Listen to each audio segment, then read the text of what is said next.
زميل عماد المنتخب البرازيلي بعد الحدث غنمشيو مباشرة بهدفين مقابل هدف واحد. يعود معي وليد كما بدأنا هاتي الحصة المباشرة هنا من ملعب طنجة. وليد، فوز مستحق للمنتخب الوطني، عرفوا الدراري كيفاش يلعبوا ويربحوا ويخرجوا بنتيجة مع المصنف الأول في الاتحاد الدولي لكرة القدم فيفا منتخب البرازيل. ايوا ديما كنقولها الدراري باغيين يدخلوا في ليستوار.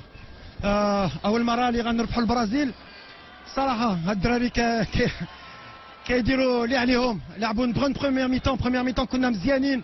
دوزيام ميتون شفتو كان لعيا، كان دي بليسي. امرابط لعب مريض، عندنا حكيمي كان بليسي ولعب، وناحي كان بليسي وكمل.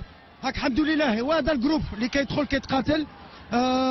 عجبتني لا دوزيام ميتون باسكو ما كناش مزيانين والدراري ما تلقوش، الدفاع ما تلقوش، والفوز على هاد الجمهور هادشي اللي كنا بغينا. قلنا خصنا نخرجوا بالرباح باش نفرحوا الجمهور ديالنا ونقول لهم شكرا على كل شيء اللي كيعطيونا. وهاد الصوره اللي ظهر بها الجمهور ديال المغرب كله هنا في ملعب طنجه، يعني شنو الكلمه اللي كيقول وليد لهاد الجماهير؟ جمهور كبير ديما كنقولها، والصراحه هاد الشعب حنا كنبغيوه ما كيبغيونا، وديما غنتقاتلوا، ولكن النتيجه الحمد لله ولا ما كايناش بعدا غيعرفوا ديما غيكون فرقه اللي غتقاتل، واللي مهم هي الفرحه ديال هاد الجمهور والحمد لله.